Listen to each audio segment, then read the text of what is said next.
Bom dia, todos me ouvem? Só confirmando se alguém puder responder. Obrigado, então Sim. perfeito. Sejam todos bem-vindos ao segundo dia do segundo Future Law.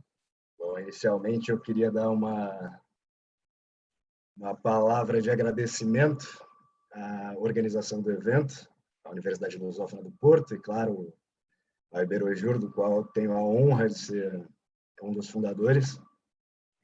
Bom, infelizmente, aparentemente, nosso convidado, o professor doutor André Castro Carvalho, está um pouco atrasado, então teremos a oportunidade de dar início ao painel com as comunicações de forma um pouco antecipada. Vejo aqui que o primeiro palestrante já está presente, então vamos lá. Nosso tema é proteção de dados e o papel da administração no mundo global. Trata-se de um tema de elevada importância e ao qual eu tenho especial apreço por ter estudado governança global no meu mestrado e por ser um dos meus temas centrais de pesquisa já há alguns bons anos. Tenho certeza que será um painel de aprendizado mútuo e que contribuirá em muito para o desenvolvimento da nossa ciência e de nossos tão amados temas interdisciplinares. Li alguns dos artigos, tive a oportunidade de ler por cima e tenho certeza que teremos comunicações de altíssima qualidade. Sendo assim, gostaria de passar a palavra aos doutores Alberto Barella Neto e Vitor Assunção Souza, da Universidade do Vale do Rio dos Sinos, que falarão sobre a proteção de dados na administração pública como direito fundamental, obstáculos e avanços. Os senhores têm a palavra. Acredito que será o Vitor a falar, correto? Bom dia, bom dia. A palavra é sua, doutora. Muito obrigado. Vamos lá. Bom dia a todos. É uma honra poder participar aqui das apresentações do segundo Congresso Internacional sobre o Futuro do Direito.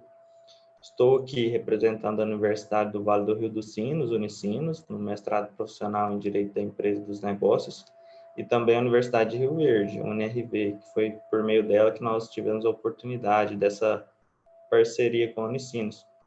O magnífico reitor, professor Alberto Barella Neto, não pôde estar aqui hoje, mas também fico honrado em participar da produção científica e renova o protesto de estima e respeito.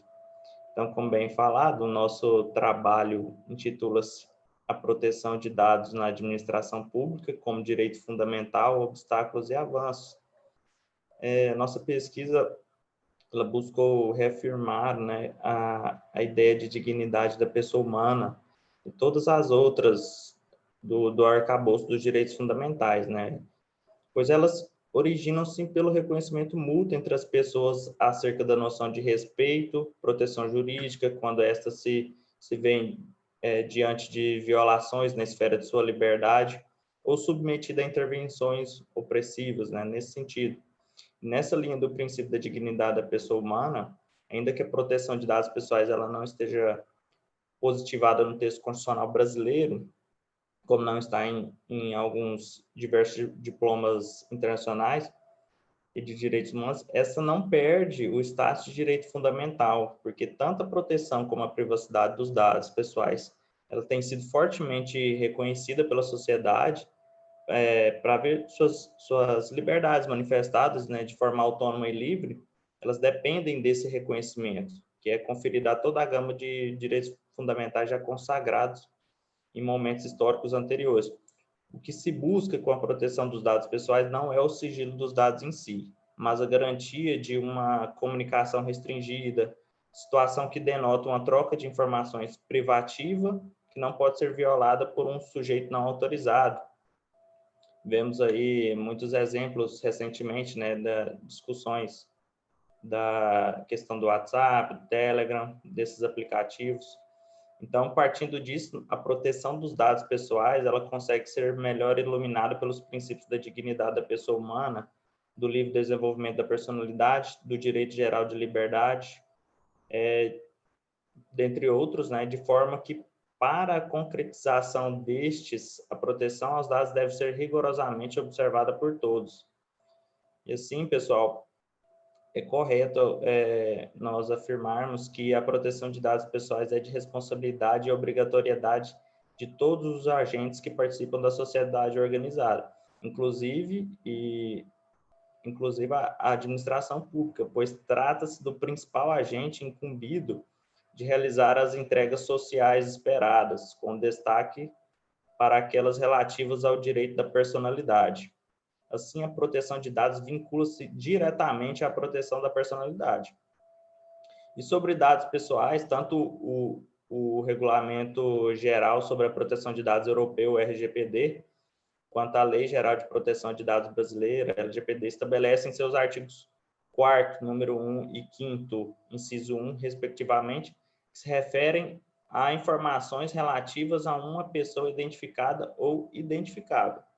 Então, dessa forma, Marion Albers diz que o objetivo da proteção de dados não é a proteção de dados, mas dos indivíduos aos quais os dados se referem. E, por outro lado, a falta de transparência como dever fundamental do poder público, ela não deve ser utilizada sobre a pretensa de cumprimento dos limites de proteção impostos pela LGPD, no caso aqui do Brasil, LGPD. Até porque, segundo a autora professora, inclusive minha professora no mestrado, professora Thames Limberger, um dos maiores objetivos das democracias atuais é o de possibilitar uma rede de comunicação direta entre a administração e os administrados, que resulte um aprofundamento democrático e em uma maior transparência e eficiência da atividade administrativa. Nesse sentido, nosso trabalho também dá ênfase na proteção de dados dos administrados e algumas suas consequências, né? O poder público, enquanto ele é agente promovente de políticas públicas, né, a serem entregues aos administrados, ele necessita de meios e informações para delinear o escopo de abrangência de determinada atuação prestacional, com o tipo de necessidade, né, que a população precisa ver atendida, a quantidade de pessoas atingidas os fatores que contribuíram para a ocorrência de certas vulnerabilidades sociais, dentre outros. E com base nisso, a administração pública ela vai traçar planos de ação mais efetivos e ao menor custo possível de implementação. Para que isso seja seja possível uma gama de dados precisa ser coletada, né? Para que isso seja possível, uma gama de dados precisa ser coletada. Ela vai ser coletada, ela tem que ser armazenada, né? Utilizada, tratada, compartilhada, relacionada e transformada em informações com as quais o agente público ele vai trabalhar para direcionar os caminhos que ele precisa seguir para tornar efetiva a oferta de serviço. E com isso, pessoal, da foto do documento de identidade à conta bancária para o pagamento de um benefício social, diversas informações são coletadas por autoridades governamentais.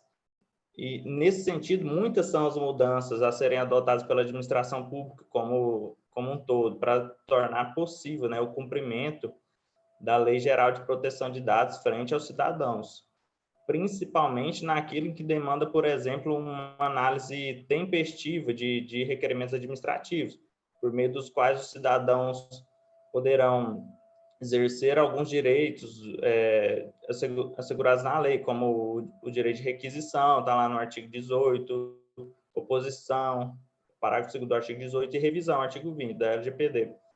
E, nesse sentido, a LGPD ela autoriza o tratamento e o uso compartilhado de dados pessoais pela administração pública de forma genérica. Por exemplo, quando para a execução de políticas públicas e para o cumprimento de obrigação legal, ou mesmo regulatória, desde que atendida a finalidade pública, na persecução do interesse público. Então, tais contornos precisam ser traçados para se evitar problemas. Por exemplo, nós citamos em nossa pesquisa o que ocorreu com a Via 4, que foi uma concessionária da linha 4 amarela do metrô do estado de São Paulo, que em abril de 2018 se valeu de uma pesquisa de opinião forçada, quando instalou painéis nas plataformas de embarque e desembarque das estações de metrô, onde eram exibidas publicidades com registro por câmera das reações dos passageiros que por ali passavam. Então, a concessionária, na época, ela justificou o reconhecimento facial por câmera sensível nos painéis ao argumento de que seria feito um estudo das emoções esboçadas pelo passageiro, né, diante de uma certa publicidade, para a melhoria do serviço e para a oferta de anúncios personalizados, né, em face do determinado anúncio.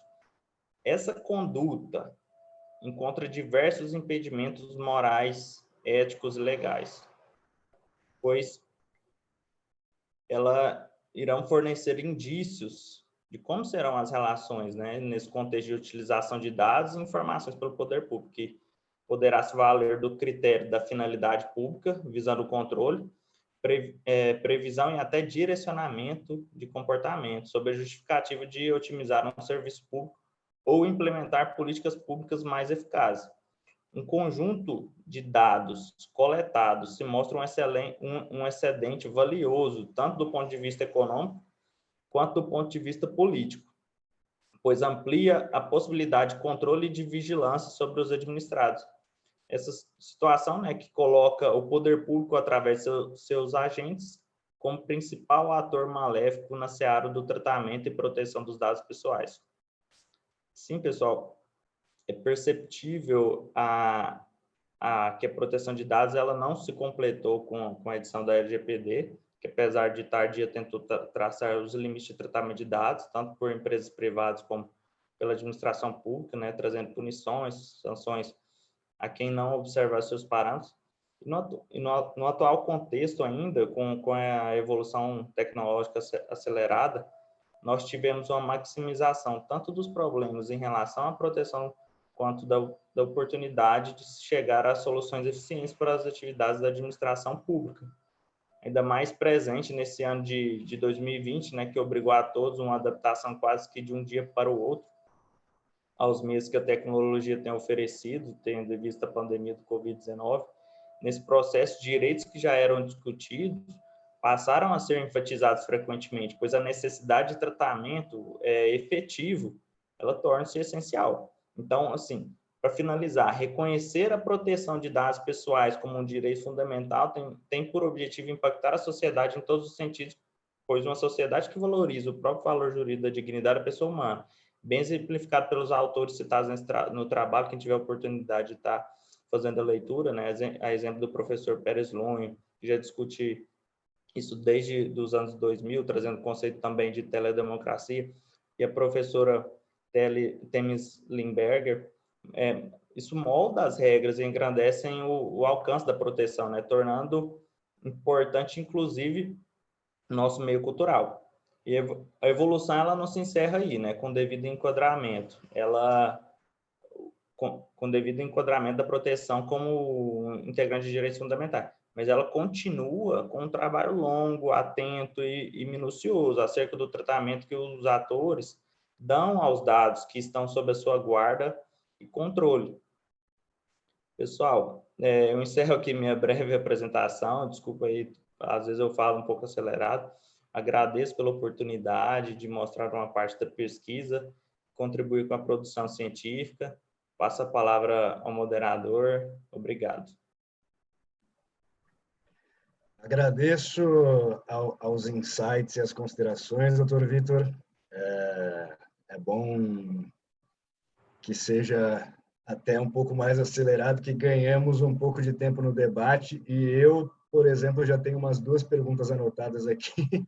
Então, assim podemos ir trocando figurinhas de uma forma mais precisa, talvez. Bom, a próxima a falar é a doutora... Conferir para não errar o nome. Flávia Cristiane de Alcântara Figueiredo Seco, da Universidade da Amazônia. Falará sobre a proteção de dados como direito fundamental. Uma análise à proposta de emenda à Constituição número 17 de 2019. Doutora Flávia, 10 minutos também. Tem a palavra.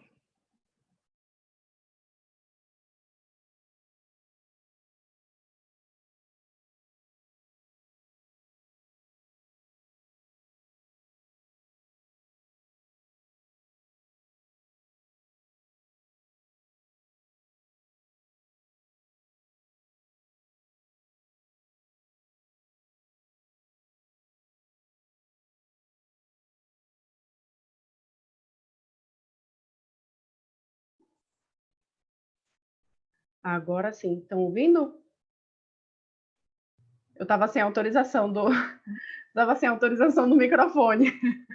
Gente, bom dia, é um prazer estar aqui com vocês, prazer, doutor Arthur, em conhecê-lo, prazer em todos que estão aqui participando. Eu não poderia começar a minha fala, né, já agradecendo ao doutor Vitor, eu acho que foi brilhante o encerramento dele de trazer essa ideia da proteção de dados como direito fundamental. Então, eu já inicio, né, a minha fala nessa seara, porque o estudo foi nesse sentido realmente.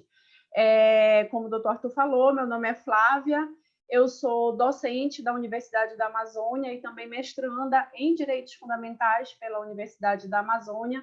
Já estudo também a proteção de dados há algum tempinho, né, desde os ensaios ainda da GDPR, e a nossa linha de pesquisa aqui na Universidade da Amazônia é em relação aos direitos fundamentais, e eu estou estudando a proteção de dados como direito fundamental.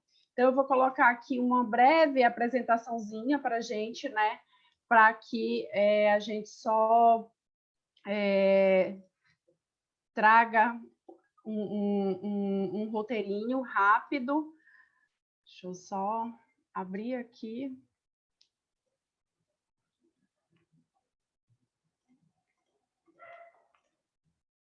Bem, gente, como está demorando, eu vou ir falando mesmo sem a própria apresentação, né? Então, vamos lá.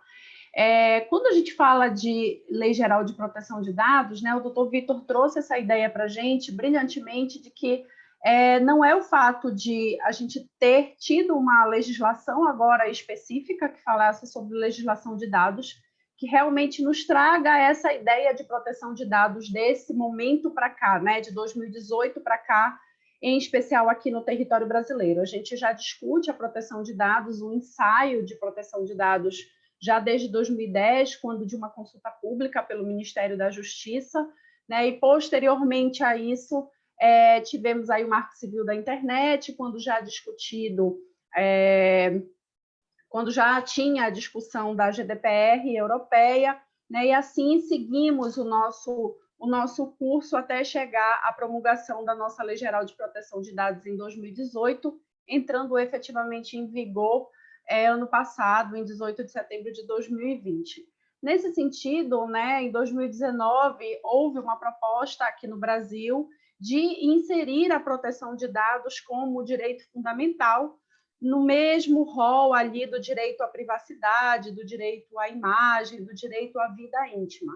E por que isso é interessante de se discutir? E o doutor Vitor terminou a fala dele falando isso, né? Trazendo essa sistemática para a gente. Exatamente porque a nossa Constituição de 1988, a nossa Constituição Federal atual, ela é de 1988, quando a gente ainda não tinha uma pulverização de informações, né, e de transmissão de dados como nós temos hoje em dia. Então, lá na década de 80, a gente discutia ali questões de vida íntima, de segredo, de intimidades mesmo, trazido ali pela ideia da máquina fotográfica, o surgimento, né, de situações muito peculiares dos paparazzis, de coisas muito peculiares da década de 70 e 80, que trouxeram essa ideia pela própria Declaração Universal dos Direitos Humanos.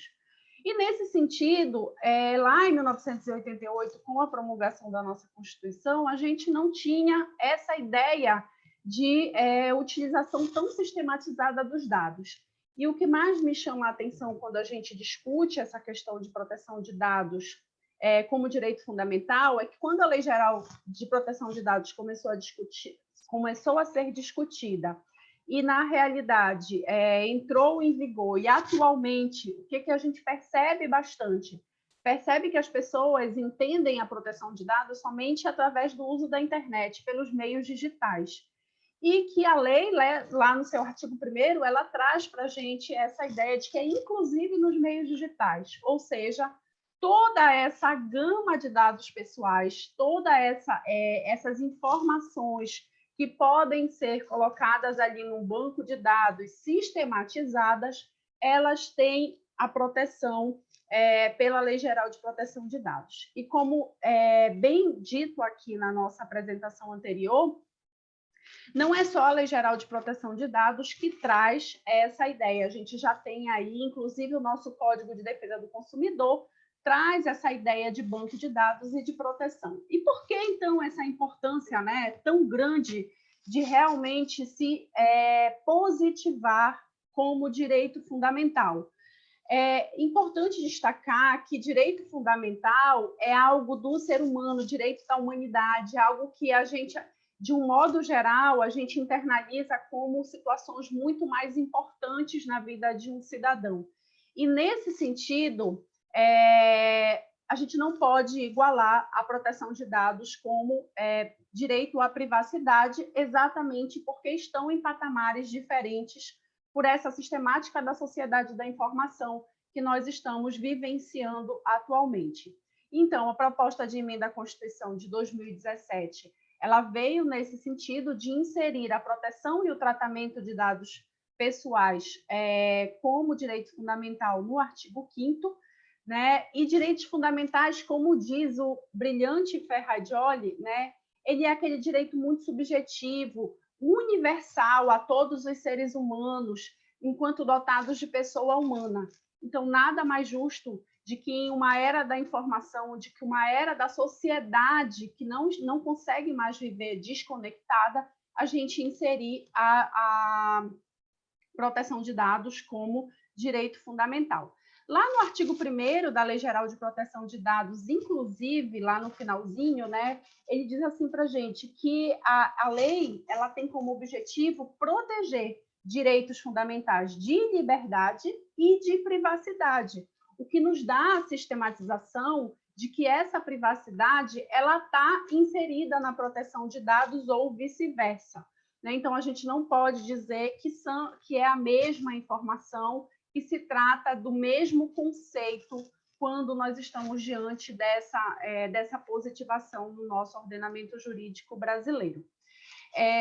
Quando a nossa Lei Geral de Proteção de Dados ela entrou em vigor, né, ela veio com uma abordagem muito próxima da GDPR europeia e assentando-se aí na fundamentação legal da autodeterminação informativa, que traz a ideia de se conceder aos titulares de dados o poder de controlar as suas informações. E é isso que a gente precisa também inserir aqui no nosso ordenamento jurídico, essa ideia de que muito mais do que a empresa tem que se adequar, né, que a gente está tendo esse movimento de adequação, é conscientizar a população, é conscientizar o ser humano de que ele precisa se educar digitalmente, se educar quanto à proteção dos seus dados pessoais. Nesse sentido, né, para a gente já ir finalizando, a gente já pega a ideia do próprio Kant, quando ele traz a ideia lá da autonomia da vontade, de que a gente precisa considerar ali o homem livre, portador da vontade pura, capaz de agir segundo seus princípios que são propostos para ele. Então, nesse sentido, a gente busca lá de Kant para trazer e confirmar, né, essa ideia de proteção de dados pessoais de forma positivada como direito fundamental.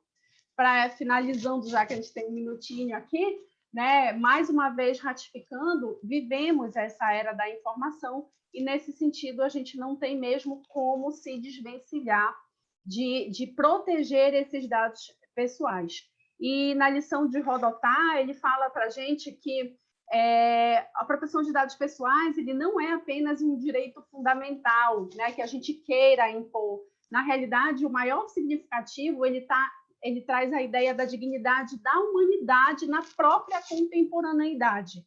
Então, quando a gente fala do mundo contemporâneo, falar em proteção de dados é quase que uma irmandade. A gente não tem mais como se desvencilhar realmente, né?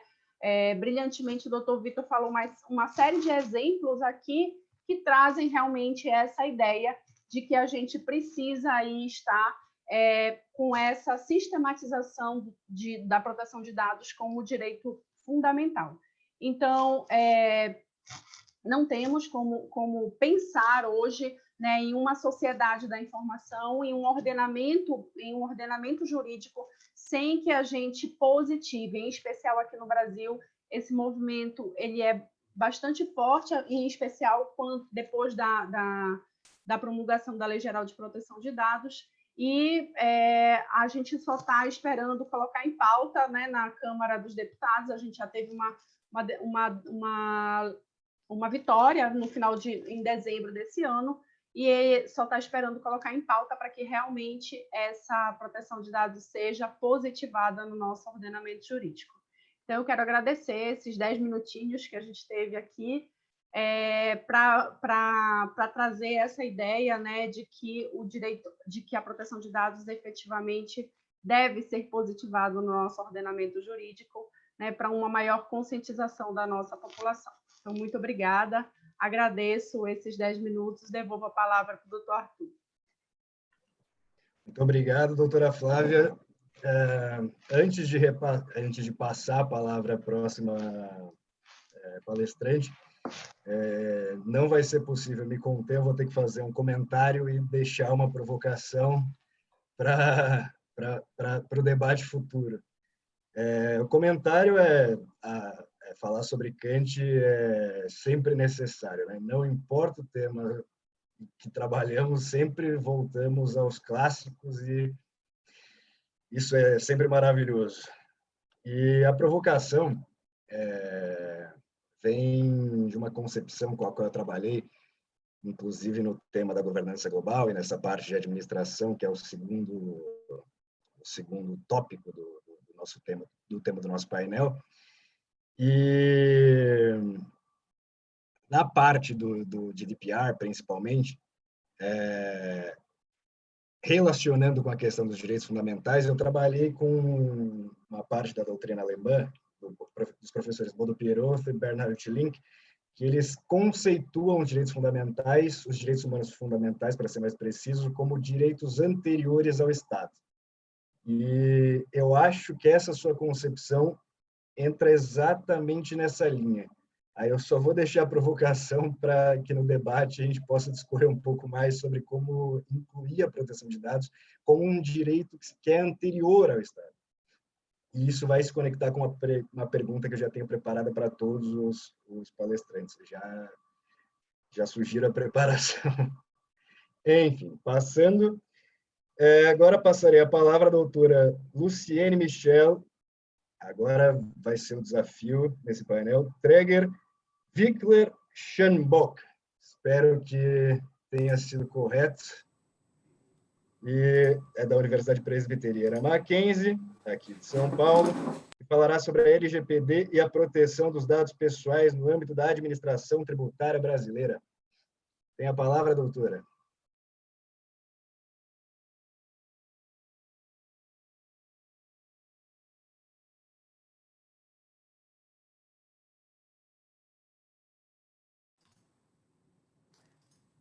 Estava com o microfone desligado, agora foi liberado. Bom dia a todos, boa tarde para quem se encontra na Europa. Para mim é mais uma vez uma satisfação participar de mais um evento da Iberojur, né, junto com a Universidade Lusófona do Porto. E, meu nome é Luciene Wickler Schanbock, sou mestre e doutorando em Direito Político e Econômico pela Universidade Presbiteriana Mackenzie, sou advogada e professora de Direito. E, já me encaminhando aqui para o tema da minha apresentação, até para me manter aí no prazo que foi consignado de 10 minutos, o tema sobre o qual eu vou falar é a LGPD e a proteção dos dados pessoais no âmbito da administração tributária brasileira. Então, eu dividi a minha apresentação em duas partes. Na primeira parte, eu vou fazer vou dar um panorama geral, um overview acerca da LGPD. Claro, os colegas que falaram anteriormente já falaram de forma muito clara e bastante detalhada sobre o tema, mas eu vou trazer alguns elementos aqui. E, em segundo lugar, o segundo tópico da minha apresentação será uma interface, eu faço uma interface entre a LGPD e a administração tributária brasileira. Então, vamos lá. Em termos de panorama geral, a LGPD, que foi promulgada e publicada e divulgada pela Lei 13.709 de 2018, ela entrou em vigor bastante recentemente, mais precisamente em setembro de 2020. Ela é uma lei que traz uma série de artigos, disposições a respeito dos dados pessoais, e ela busca proteger os dados pessoais, como o próprio nome indica. E esses dados pessoais são das pessoas naturais, como a lei define, e na visão quando a gente fala de administração tributária, seria das pessoas físicas, né? Então, é esse conjunto de dados pessoais e de pessoas físicas que tem a proteção da LGPD. E aí essa proteção diz respeito ao tratamento que é conferido tanto por pessoas naturais quanto por pessoas jurídicas em relação a esses dados. Inclusive, a lei trata, né, como é que o que significa tratamento, enfim, ela traz uma série de disposições acerca desse tema. Fato é que a LGPD, ela se inspirou na GDPR, né, que é a legislação que está em vigência na União Europeia. A LGPD, ela foi aprovada, aliás, a GDPR foi aprovada em 2016, mas tem a sua vigência já desde 2018. E falando um pouquinho aqui de Brasil, antes da LGPD, a gente tinha uma certa proteção de dados pessoais ou disposições que tangenciavam essa proteção aos dados pessoais na Constituição, né, algumas poucas disposições.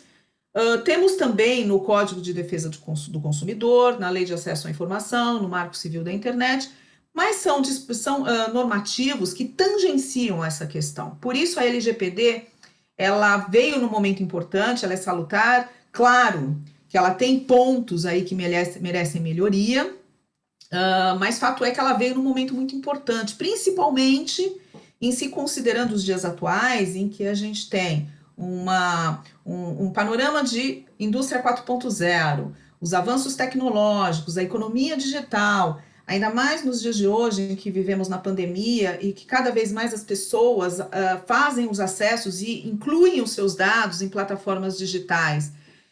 Inclusive, infelizmente, tivemos a notícia assim, bastante recente de que dados de brasileiros, né, mais de 220 milhões de dados de brasileiros estão circulando aí pela internet. De alguma forma, não se sabe ainda exatamente como, mas são dados que estão sendo negociados, comercializados em fóruns, na Dark Web, na Deep Web. Então, isso é bastante preocupante. Então, claro, a LGPD, ela está aí, ela é importante, ela é salutar, mas ela tem alguns pontos aí que merecem atenção e merecem melhoria.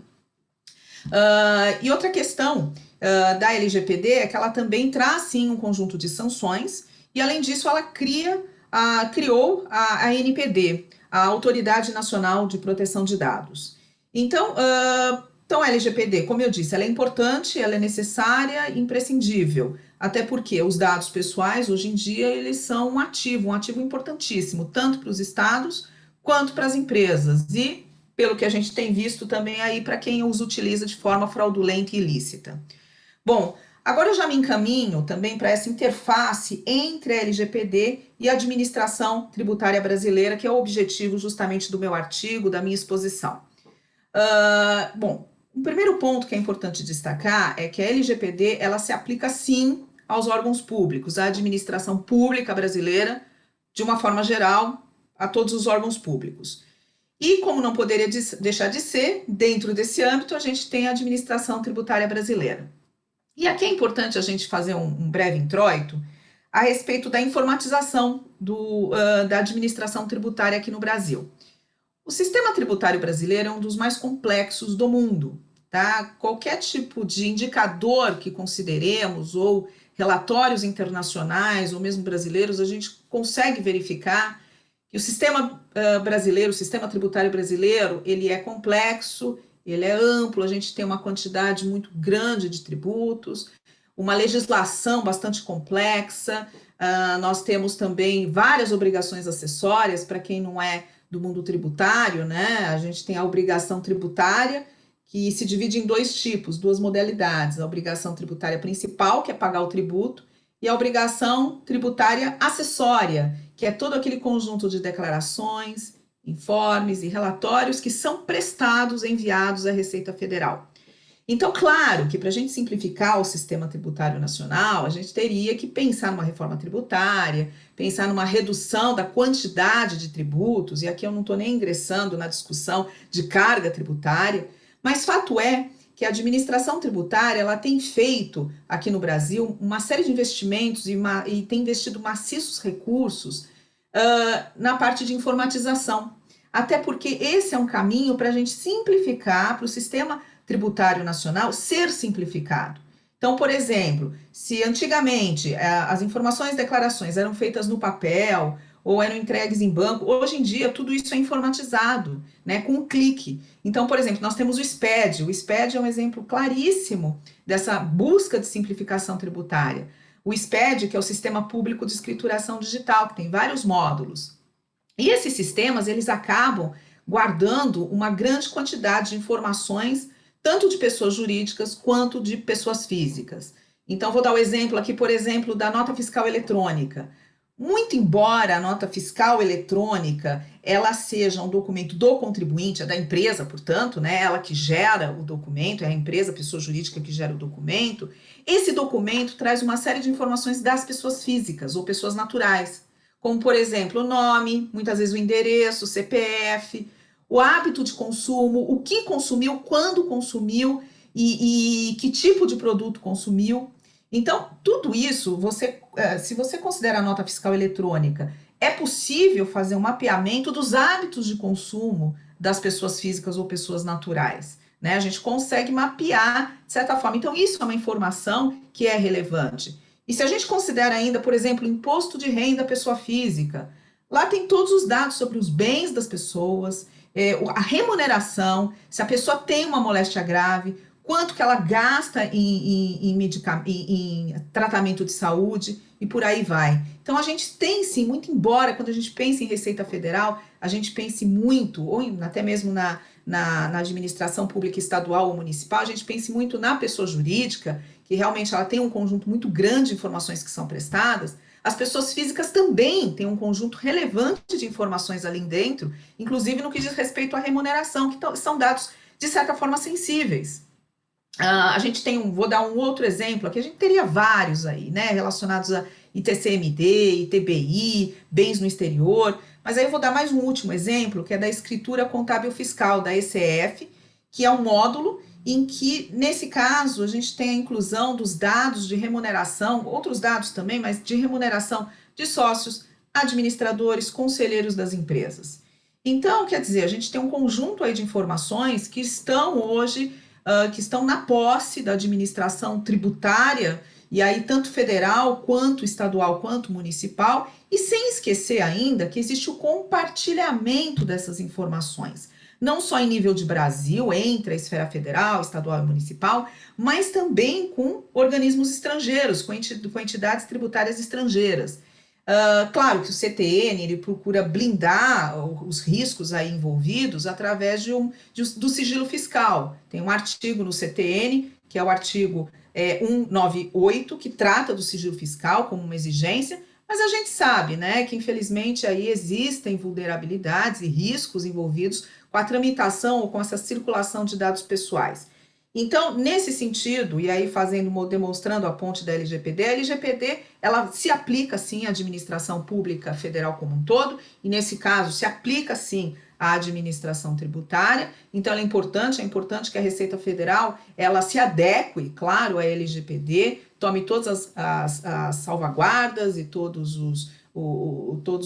utilize todos os mecanismos necessários aí para blindar ainda mais. Acho que é importante ainda, repetindo, né, diante desse vazamento de dados, é importante que a administração pública, ela blinde também ainda mais, né, os riscos aí envolvidos, que envolvem dados pessoais, o eventual vazamento de dados de brasileiros.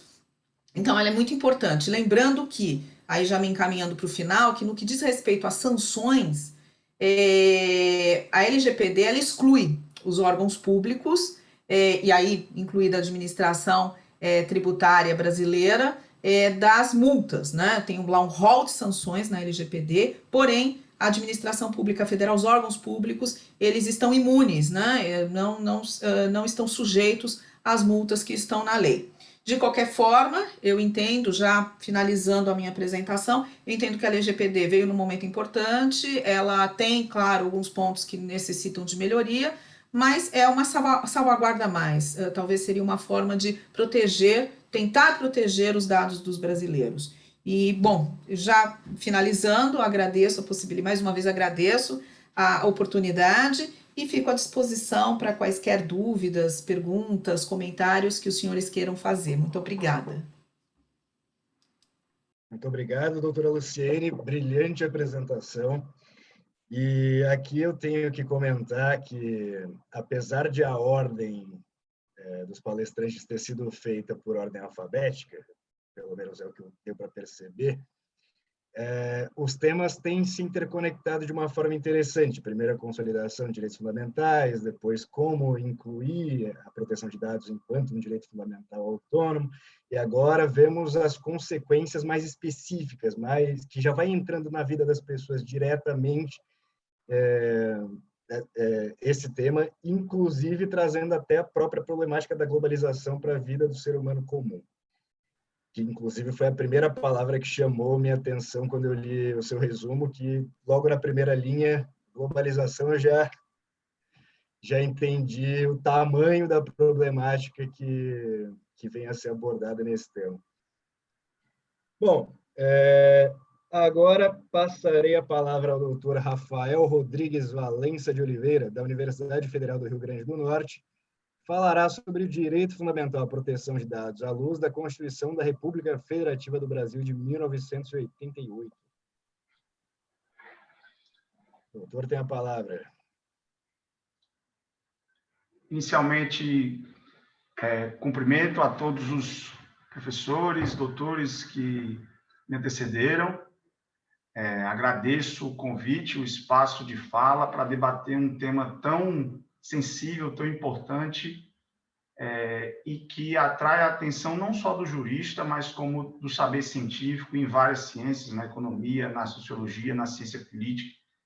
Parabenizo as professoras que me antecederam e aproveito o gancho para falar, talvez, que boa parte do que elas defenderam ou advogaram, eu também concordo, tanto é que o tema da minha exposição é o direito fundamental à proteção de dados à luz da Constituição Federal da República Federativa do Brasil, de 88.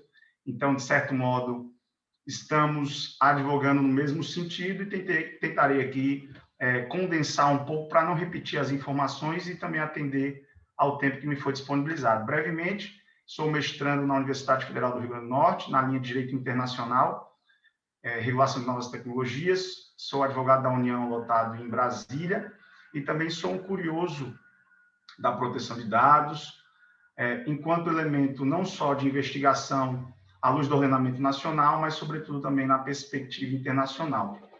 E qual foi o problema de pesquisa que nos foi proposto a debater nesse evento?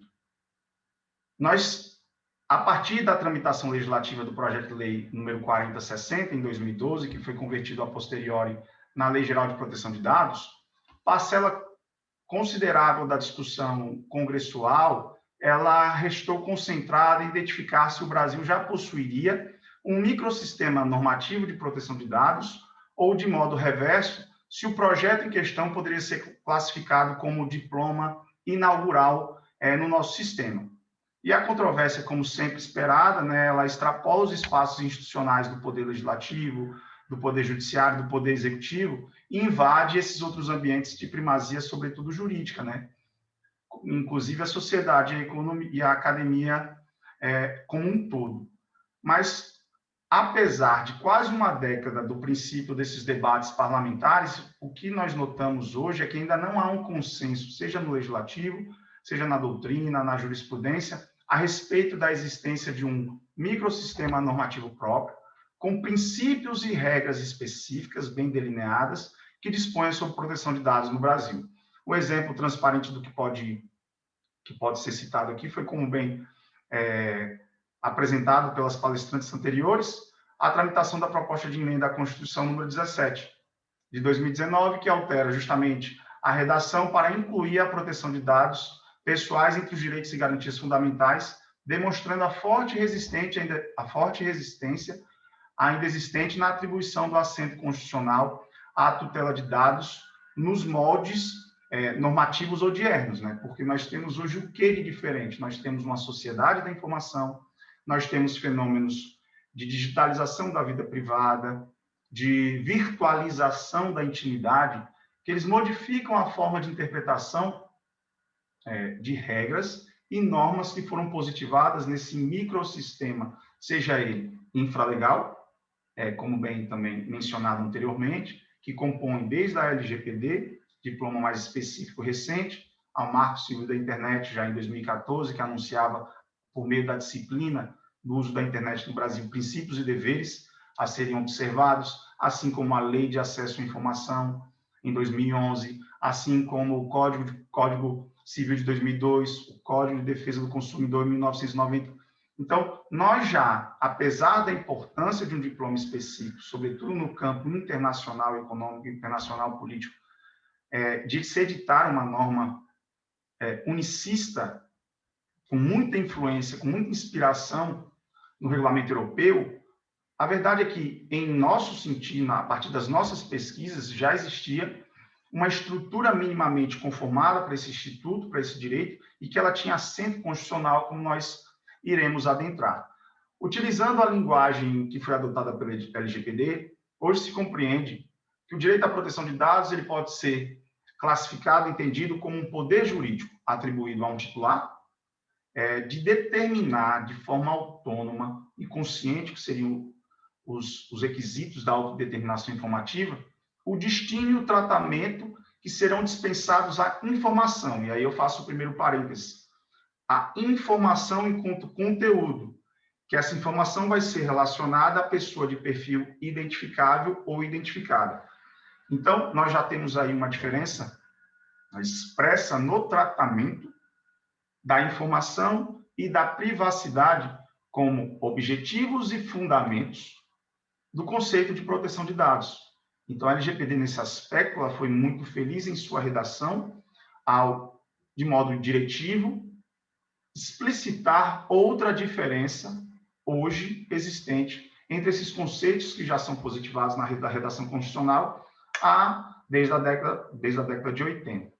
Então, depreende-se, por exemplo, que a LGPD, com muito mais vigor, ela sustenta a consolidação de um direito autônomo, e ele não se esgota com a liberdade de acessar, com a liberdade de informar algo ou com potencial reflexo dessa conduta às esferas da privacidade e intimidade do sujeito, que são partes integrantes da cadeia informacional, sem sombra de dúvidas, contudo, que nelas não se limitam, vez que a tutela do dado, ela compreende, em verdade, múltiplas facetas, né? Como foi bem construído, consignado no artigo 5º da Constituição e também no artigo 5º da LGPD. Então, em relação a esse microsistema infralegal, como já adentrado aí nas palestras anteriores, nós temos uma estruturação normativa que previa a proteção de dados de modo secundária, a proteção de dados como expressão da privacidade, da intimidade. E o que foi modificado ao longo dessa última década, principalmente? Nós agora temos um direito autônomo, um direito que abarca, que demanda a informação como regulação jurídica. A informação ela deixa de ser o objetivo primordial, ela deixa de atrair a atenção do jurista, do regulador. Por quê? Porque ela já havia sido prestigiada em diversos dispositivos na Constituição, por exemplo, e através de várias garantias, livre manifestação do pensamento, direito de resposta, sigilo da fonte, o próprio acesso à informação, inviolabilidade da intimidade e da vida privada, para agora ela ser um instrumento de concretização de uma proteção que adentra um núcleo um tanto quanto mais amplo, que permeia diversas facetas da vida cotidiana, né, dos indivíduos, dos titulares, e também dos tratadores, dos operadores, da coletividade no geral. Já o direito à privacidade, ainda que com menor presença positivada no texto constitucional, ele também foi contemplado como direito fundamental, responsável por salvaguardar a esfera pessoal do sujeito, já considerando aquela época a intimidade, a vida privada, a honra enquanto valor moral e a imagem, retrato, atributo das pessoas. Mas ela agora se revela também como um valor jurídico que agora não, nesse intercâmbio, né? Nessa modificação, nesse momento de transição, de simbiose, ela se revela também como um valor jurídico que faculta ao titular a possibilidade de se isolar dos seus semelhantes. E aí foi muito bem citado pela segunda professora da Universidade da Amazônia, que agora não podemos falar somente em proteção de dados no meio digital. É evidente que no meio digital nós temos uma maior potencialização desse efeito, desse fenômeno. Mas, contudo, o meio digital ele não abarca as diversas outras plataformas de intercâmbio, de circulação informacional. Até porque a sociedade da informação é uma sociedade muito mais interligada, muito mais conectada. Então, é a partir dessa construção inicial, diferenciando a informação, valor constitucional, do direito à privacidade, direito constitucionalmente previsto, que a gente extrai o primeiro fundamento desse assento constitucional à proteção de dados, enquanto dimensão, enquanto vetor da inviolabilidade da intimidade da vida privada. Por isso que eu chamei a atenção logo no início para esses dois fenômenos sociais que impactaram demasiadamente a forma do direito brasileiro, ao menos, a despeito de acreditar que o direito à proteção de dados é um direito de origem internacional, mas que suscita, a depender do ordenamento de recorte, um estágio de evolução, um estágio de tutela diferenciado. A União Europeia hoje ela vive um estágio de tutela totalmente diferente do Brasil, dos Estados Unidos, da China, do Japão, porque por mais que se tente importar ou adaptar modelos internacionais, a realidade de cada sociedade é que vai definir os contornos e a estruturação dessa resposta, desse produto importado.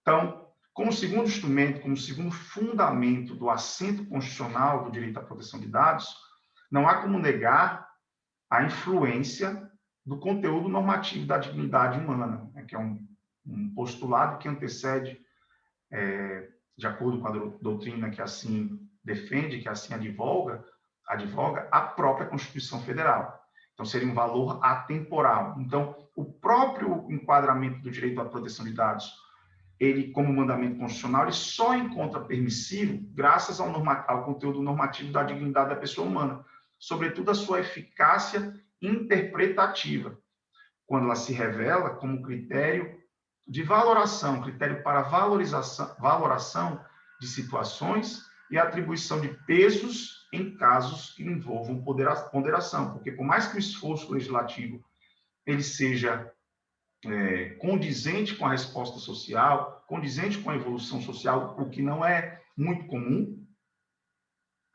o dinamismo da atual sociedade da informação provoca diversas transformações em tempo estratosférico, em tempo instantâneo.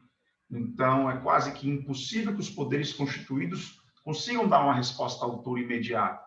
Por isso, o abstrativismo, a teorização, a definição de preceitos que podem ser, ao mesmo tempo, diretivos, sancionatórios, como bem trazido pela palestrante anterior, como também diretivos no sentido da condução da interpretação, na condução da conformação das normas que já existiam. E, por fim, esses dois fundamentos, eles integram a classificação tradicional, a concepção tradicional material do direito fundamental à proteção de dados, que é baseado no artigo 5º. Enquanto a garantia instrumental para a proteção desses direitos, ela restou confiada a uma ação constitucional, um remédio constitucional, habeas data. E essa tendência de proteção de dados enquanto objeto de tutela, objeto de regulação jurídica, só tende a fortalecer medidas como essa, inclusive até reativar e conceder novas ferramentas a partir de uma nova roupagem a instrumentos, de um certo modo, consolidados, como a ação do habeas data. Por quê? Porque ela poderá ser manejada não somente nas hipóteses previstas na redação do inciso, acesso, retificação, complementação de dados, mas sim sobre diversas outras formas processuais de proteção da privacidade, da intimidade, desse núcleo mais íntimo. E a partir dessa pesquisa, nós podemos destacar aqui algumas reflexões finais. Então, considerando a densidade normativa atribuída ao direito à proteção de dados pessoais, é possível compreender que, a despeito da relevância, né, e dos mais diversos efeitos benéficos, a LGPD ela não consubstanciou, ela não se revelou como uma norma inaugural no ordenamento jurídico brasileiro em tema de microsistema protetivo. Então, muito antes da edição da legislação protetiva específica, o legislador ordinário brasileiro, como já foi demonstrado, já havia reconhecido a importância, já havia se atentado para o tratamento normativo desse embrião, desse direito ainda embrionário, desse instituto ainda nascente, um tanto quanto ainda misturado, um tanto quanto ainda tratado de modo não tão técnico em relação à informação e à privacidade, mas que hoje já se revela como instituto com características próprias, com princípios específicos, com regras transparentes e bem definidas. Então, dessa forma, qualquer regulação, restrição ou violação do direito à proteção de dados, ao menos no Brasil, objeto da nossa pesquisa, ela deverá obedecer essas balizas impostas já desde a década de 90, da década de 80, os limites que foram impostos pela própria Constituição, as diretrizes que foram importadas e foram delineadas pelas codificações mencionadas, a civilista e a consumerista. E, da mesma forma, comentando o que foi trazido na primeira palestra, por mais que já exista uma autorização constitucional para o tratamento do direito fundamental à proteção de dados, pelo menos em nosso ver, em nosso sentir, isso não afasta a necessidade por si, sobretudo diante da nossa tradição positivista, jurídico-positivista, a necessidade e importância da introdução expressa desse direito no artigo 5º, que foi o locus aí almejado pela PEC 17, Por quê? Considerando a sua natureza jurídica específica e sua ampla significância para os fenômenos sociais e econômicos íncitos à era digital, a expressa previsão constitucional, o expresso assento, poderá aprofundar a consolidação desse direito, passível de promoção, em tese, de maior segurança jurídica, não somente aos titulares, aos coletadores, mas também aos armazenadores, os tratadores e à coletividade em geral. Encerrando aí a nossa participação, acho que chegamos no prazo, no tempo previsto. Reitero aqui meu agradecimento e minha satisfação em poder participar desse debate.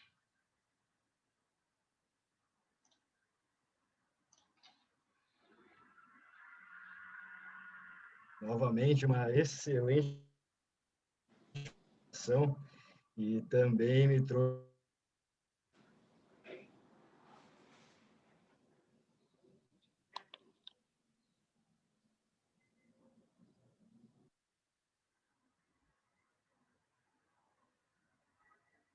provocações que serão feitas ao fim de dados pessoais.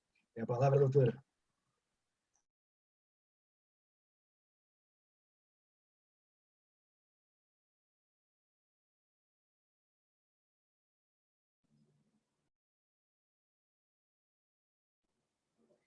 Boa tarde a todos. Vocês estão me ouvindo bem? Eu sou a Thaís, eu sou mestre em Direito e Inovação e eu sou advogada. Eu também sou graduada em Administração Pública. Bom, as minhas pesquisas eu sempre desenvolvi pautadas, né, na administração pública, nas políticas públicas, direito à cidade, e no mestrado em Direito e Inovação, eu tive mais contato com essa parte, né, das tecnologias de informação e comunicação, e a minha pesquisa eu desenvolvi também relacionado com a parte do direito econômico, né, da economia política. Mas, nesse artigo, eu vou abordar os desafios da administração pública na proteção de dados pessoais. Eu dividi o artigo em 5 partes. Eu vou tentar ser breve e elencar os pontos principais que eu abordei, né, no artigo. A minha metodologia foi a revisão bibliográfica e a coleta de dados secundários. E essa é uma pesquisa relevante que se justifica na medida em que o avanço, né, da globalização, das tecnologias de informação e comunicação, nessa crescente digitalização, como todos os colegas, né, falaram, né, isso com a pandemia acabou que não tivemos muita escolha, né, todos tiveram uma mudança assim, né, no modo de vida, e acabamos fazendo cada vez mais uso, né, da tecnologia. E a tecnologia, né, de informação e comunicação, ela traz vários aspectos positivos, mas também temos que considerar alguns aspectos negativos. Os aspectos positivos, igual estou conseguindo, né, conversar com vocês, está possibilitando nessa interligação entre os estados, né, compartilhamento de informações em tempo real, mas, ao mesmo tempo, também cresce a vigilância, cresce a perda, né, da privacidade, cresce também essa detenção de informações muitas vezes sigilosas, né, que podem comprometer direitos fundamentais, como os casos de vazamentos de dados, né, que têm sido noticiados de forma frequente. E, então, nesse artigo eu vou, na primeira parte, usar autor como Manuel Castells, que é um autor que eu gosto, ele também trata da questão urbana, que é um dos pontos, né, da minha pesquisa, e o Stefano Rodotà. Nessa primeira parte, eu vou falar do surgimento da internet, né, que surgiu no Departamento de Defesa dos Estados Unidos, né, ligada à parte ARPA, né, e depois que ela começou a ser chamada de internet. E teve um avanço, né, dessas telecomunicações, e antes eram em microcomputadores, passaram a estar totalmente interligados, né, com dispositivos de processamento de dados. A internet, quando ela foi criada, ela era pautada muito na questão da liberdade, né, justamente, né, por ter sido, né, nos Estados Unidos, e lá é muita questão da livre expressão, né, nos tribunais norte-americanos. E essa sociedade rede, ela vai trazer muitas vantagens, mas também muitos desafios, né? Como eu falei, ela foi criada pautada na questão da liberdade, mas essa tecnologia também pode ser utilizada para provocar exclusões e oprimir indivíduos. Então, o Manuel Castells, ele faz algumas críticas, ele tece, a partir da exposição dele, eu posso elencar algumas críticas a esse modelo de sociedade, como a deterioração do meio ambiente, a questão da insegurança, né, do emprego, muitas pessoas, né, com substituição da tecnologia, né, nas máquinas, enfim, vão ter uma mudança nessa questão do emprego, até perda de emprego, a questão do crescimento da pobreza, das desigualdades, essa aceleração da vida, né, que todos vivenciamos um pouco, né, com essa pandemia, e a perda do controle. O Rodotà vai mostrar que essas novas formas de coletar os dados, né, e as informações, elas pretendem alcançar vários objetivos. Também podem ser utilizadas para implementar as políticas públicas, né, formas de intervenção social, podem ser utilizadas também pelas empresas, né, para desenvolver diversas estratégias, e também podem ser utilizadas como forma de controle, né, da conformidade dos cidadãos à gestão pública, gestão política, no caso dominante, ou comportamento prevalecente. E esse avanço, né, da internet, cada vez mais utilizada pelos usuários do mundo, ela torna necessária uma preocupação com a governança da internet e a questão da segurança, que vão estar relacionadas com a privacidade e com a proteção de dados. Para o Rodotà, a privacidade vai ter uma certa mudança no conceito, sim, de privacidade. A privacidade, antes, ela estava vinculada mais a uma ideia, assim, de direito a ser deixado só. E agora ela vai assumir também outras definições, como a possibilidade, de cada um poder controlar o uso das suas informações. E nesse contexto do indivíduo poder controlar o uso das suas informações, vão surgir diversas leis de proteção de dados pelo mundo. E eu indiquei, né, quem tiver oportunidade no meu artigo, um mapa da proteção de dados pessoais no mundo, que vai indicar os países, né, as leis que já existem nesse sentido. E a segunda parte eu vou falar sobre a proteção de dados no Brasil. E vários colegas, né, já abordaram pontos muito importantes, como a criação, né, do Marco Civil da Internet. E o Marco Civil da Internet, como os colegas falaram, ele trouxe já a discussão, né, falou do consentimento, né, da privacidade, mas, ao mesmo tempo, precisava de uma lei que abarcasse de maneira completa, né, e surgiu, né, a Lei Geral de Proteção de Dados. A Lei Geral de Proteção de Dados, né, ela foi muito inspirada, né, no regulamento europeu, só que o regulamento europeu já traz umas sanções até mais severas, em alguns casos, do que a da LGPD. E a LGPD ela vai se aplicar, como os colegas falaram, a diversas operações de tratamento de dados, a organizações, não só grandes empresas, né, empresas pequenas, a organizações públicas, organizações privadas, e elas vão afetar uma série de setores, né, desde a agropecuária, indústria, comércio, serviços, logística, entre outros, porque como uma colega abordou, ela não se restringe a dados físicos, a dados digitais, ela também ela se aplica a dados físicos, né, os arquivos. O setor de seguros também é um setor que vai ser muito afetado.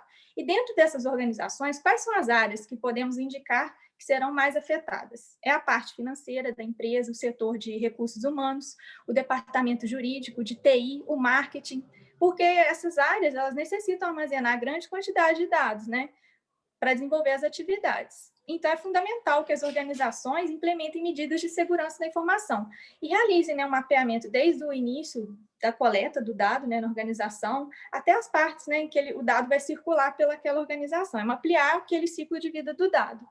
E é importante também o consentimento do titular, né? Em alguns casos, né, ele pode ser dispensado e o consentimento pode também ser revogado a qualquer tempo. Ela objetiva, a Lei Geral de Proteção de Dados, é proteger os direitos fundamentais e o livre desenvolvimento da personalidade. O Ricardo Brioni vai falar que a estratégia vai além do consentimento, igual, por exemplo, eu autorizo o uso dos meus dados. Ele indica ainda que é importante a questão da vontade, no sentido de que deve-se garantir que o fluxo de informação atenda às expectativas legítimas e não seja corrosivo, né, ao livre desenvolvimento da sua personalidade. E no quarto tópico, eu falei dos desafios, né, da administração pública na proteção de dados pessoais. E antes de falar dos desafios, vamos recordar, né, alguns aspectos da administração pública. A administração pública ela deve seguir uma série de normas e de princípios. Né, no caput, aquele artigo tão conhecido, né, o caput do artigo 37, ele vai falar da legalidade, né, da impessoalidade, da moralidade, e sempre mostrando a questão do benefício da coletividade, porque o interesse não pode ser um interesse privado, tem que ter um interesse para a coletividade. E a LGPD vai trazer novos conceitos, né? Com essa crescente digitalização da economia, também tem se discutido muito a questão das cidades inteligentes. E as cidades inteligentes, tem vários debates, será que elas vão ser inteligentes para quem? Tem alguns que entendem que vai estar relacionado com a parte de privatização, que vão acentuar ainda mais as desigualdades sociais, e tem também a discussão sobre o capitalismo de vigilância. E o Morozov Bria vai falar para a gente, que é um livro recente, né, de cidades inteligentes, que o grande desafio é esse, é compartilhar os dados, experimentar as novas formas de cooperação, a tecnologia, mas de uma forma que ela traga mais sustentabilidade e um bem-estar futuro, e não gere mais exclusão, enfim.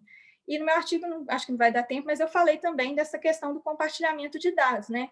Que foi falado durante a pandemia, né? E eles suspenderam, o STF suspendeu a eficácia da medida por entender que ela não estava especificando a finalidade dos dados. Então, os dados poderiam ser utilizados para outra finalidade, né? E um uso indevido que fosse comprometer, né, a privacidade e a segurança dos cidadãos. Então, assim, eu vou finalizar o meu artigo com a conclusão de que a tecnologia ela deve sim ser utilizada, né? Ela pode sim, acho que ela vai contribuir muito, mas para melhorar a vida em sociedade, né? Para possibilitar uma integração, e eu acho que o cuidado, o direito vai ter que atuar muito nessa parte, né, da regulação, mas a gente sabe que não é só, né, o direito, como os colegas falaram, não é só a lei que vai garantir, mas assim, no sentido de possibilitar uma integração e impedir que aconteçam, né, arbitrariedades, exploração, discriminação e uma acentuação das desigualdades sociais. Eu finalizo minha apresentação, agradeço a oportunidade. Eu gostei muito, né, das outras apresentações, acho que uma apresentação complementa a outra. Eu gostei muito. Muito obrigado, doutora. Eu queria já fazer um elogio à bibliografia. Manuel Castells, para mim, é um autor-chave nesse tema, e inclusive até gostaria de ter tempo para comentar sobre a identidade e o conceito que ele trabalha, e como a produção de dados pode servir de um dos maiores exemplos para os temas que ele trata. Mas, enfim, já que o tempo urge, estamos sendo censurados, porque tem outro painel nessa mesma sala logo a seguir. Passo a palavra rapidamente para as doutoras Valesca Heiser Borges Moschen e Helena Merique Abur, da Universidade Federal do Espírito Santo, que falarão sobre a minha cara cooperação jurídica internacional, é o tema da minha vida, na Lei Geral de Proteção de Dados Pessoais Brasileira. Reflexões iniciais. Tem a palavra a doutora Helena, que está presente, né? Isso. Mais 10 minutos, doutora. Obrigado. Bom dia a todas e a todos. Meu nome é Helena Emerick Abalri, eu sou pesquisadora do grupo de pesquisa Labirinto da Codificação do Direito Processual Internacional, coordenado pela minha querida orientadora e professora, coautora do artigo, professora Valesca Moschen, que infelizmente não pôde estar presente hoje. E antes de adentrar a temática do nosso artigo, eu gostaria de primeiramente agradecer pela presença de todos e parabenizar a organização do evento, a minha primeira iniciativa junto à Iberojur, mas me parece um evento de altíssima qualidade e que já me deixou ainda com mais vontade de conhecer pessoalmente o Porto. E eu gostaria também de parabenizar sinceramente a todos os palestrantes que antecederam a minha exposição. Foi muito enriquecedor ouvi-los e eu espero humildemente que a nossa pesquisa seja agregadores para os senhores de alguma forma. Bom, a cada dia se torna mais claro, como já foi trabalhado aqui, que o direito à proteção de dados é um direito fundamental autônomo e que reclama uma tutela transnacional, uma vez considerada a ubiquidade da informação digital e que os dados pessoais são ativos portadores de valores na economia global. Ciente da importância econômica dos fluxos transfronteiriços de dados, a finalidade da Lei Geral de Proteção de Dados Pessoais não é de restringir esse livre fluir, mas para além de garantir direitos aos titulares de dados pessoais, inclusive o usuário da internet, a lei estrutura mecanismos para que os dados fluam de maneira transfronteiriça, sem encontrar maiores obstáculos, mas também sem macular os direitos personalíssimos dos titulares. Garante ainda que o controlador, operador, encarregado possam ser responsabilizados tanto em sede administrativa como judicial em caso de um tratamento inadequado. Possibilidades essas que são especialmente interessantes para o direito internacional privado, uma vez que podem envolver procedimentos com elementos de estrangeiria. Dessa forma, a problemática que norteia a nossa investigação é de que maneira pode ser estruturada a cooperação jurídica internacional em matéria de proteção aos dados no Brasil. A pesquisa ela é desenvolvida a partir do marco teórico do professor Fabrício Polido a respeito dos eixos tecnológicos do direito internacional privado. Nós empregamos a metodologia qualitativa sob a perspectiva dedutiva, referenciada por pesquisa bibliográfica, normativa e documental, para testar a hipótese de que as práticas cooperativas podem se desenvolver tanto pela via administrativa, entre a ANPD e as autoridades estrangeiras, bem como pela via judicial em sentido estrito.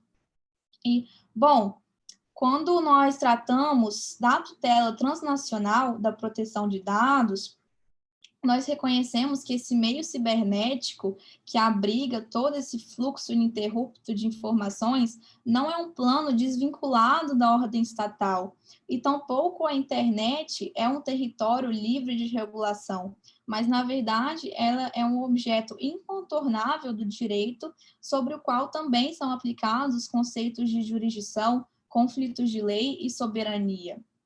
E, neste ponto, nós reafirmamos a lição de Goldsmith e Wu, segundo o qual as normas aplicáveis ao meio cibernético são tão somente extensões das regras de direito internacional já existentes, nesse caso, direito internacional público e privado.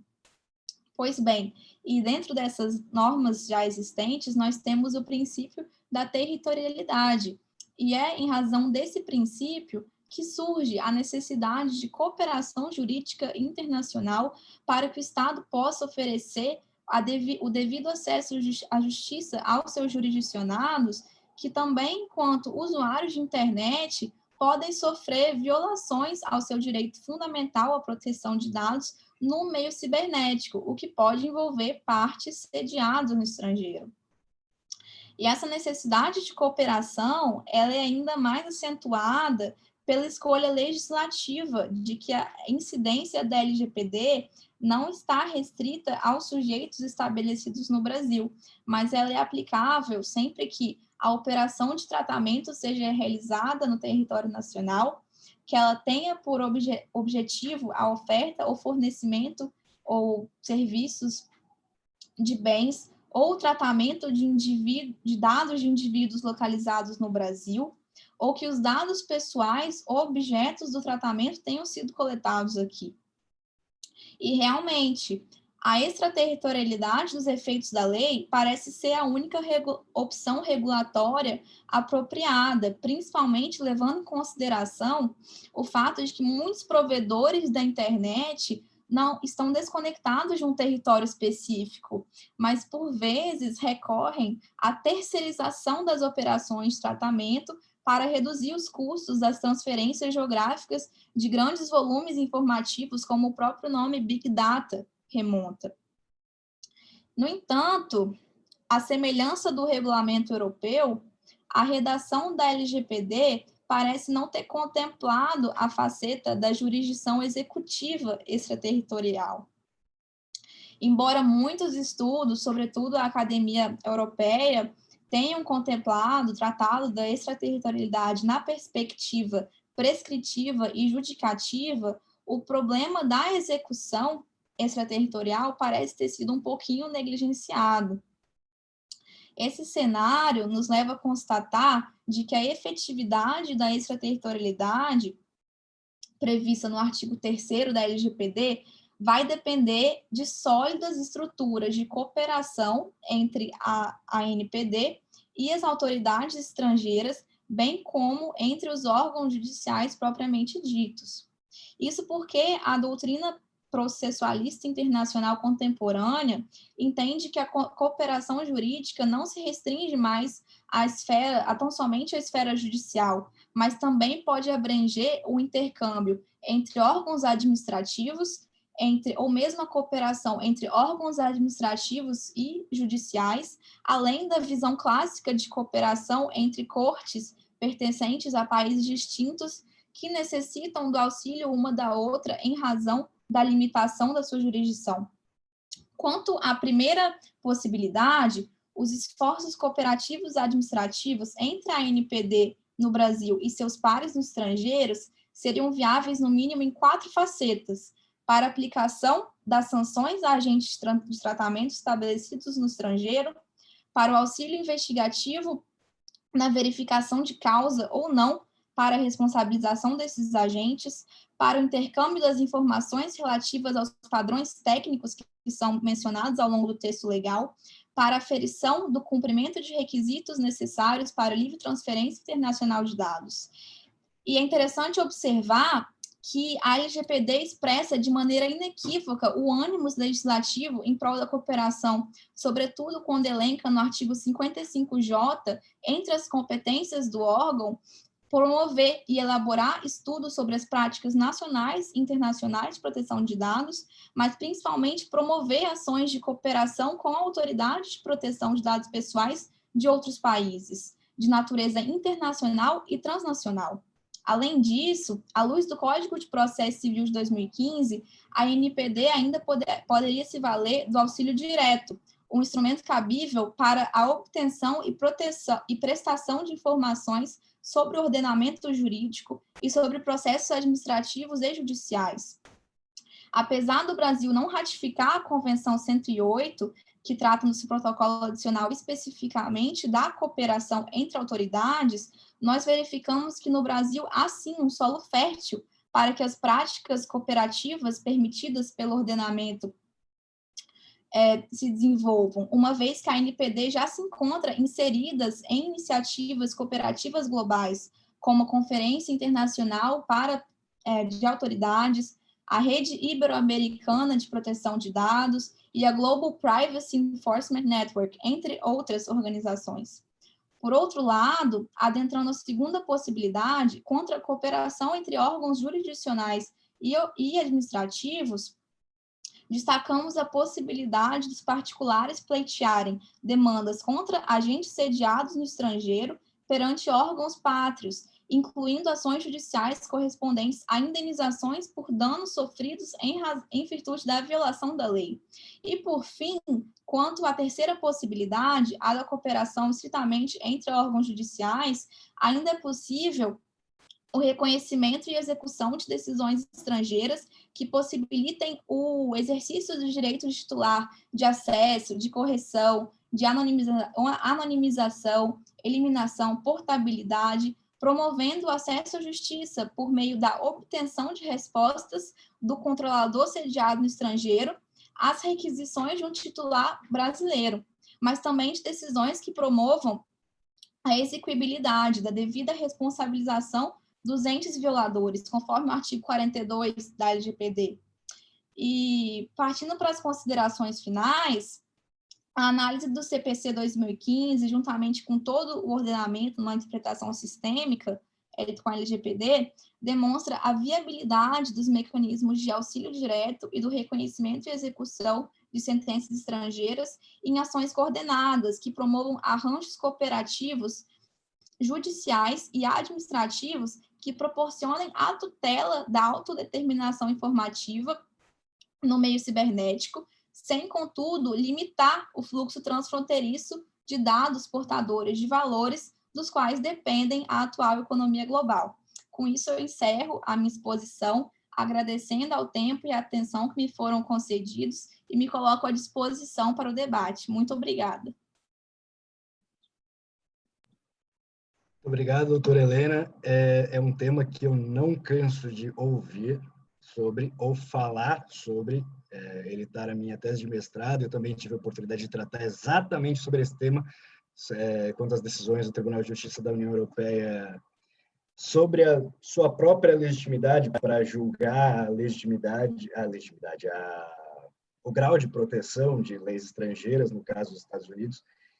E é um tema extremamente empolgante, muito interessante, e eu espero mesmo que nós tenhamos tempo para debater, porque esse é o tema da pergunta que eu faria para todos, que representa o grau de importância que eu dou ao tema. E, bom, para finalizar o nosso painel, nossos palestrantes, antes de falarmos com o nosso excelentíssimo senhor professor convidado, temos o doutor Véder Lacerda, da Universidade do Minho, em Portugal, em Braga, mais especificamente, né?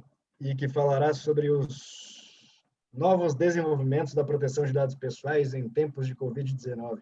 Tem estritos 10 minutos, doutor. Muito obrigado, tenho a Olha, palavra. então eu vou colocar até aqui no meu cronômetro para eu não falhar com vocês. Bom dia a todos, cumprimento todos os palestrantes aqui em nome do Dr. Arthur. É uma grande honra estar participando mais uma vez de um congresso da Iberojur, né? E desde o início eu tenho falado mais ou menos sobre o mesmo tema.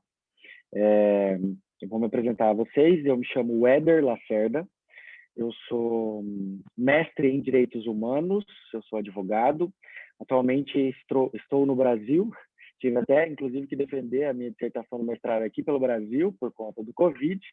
Então, o Covid não só atrapalhou os desenvolvimentos da LGPD, como também toda a nossa vida, no geral, né?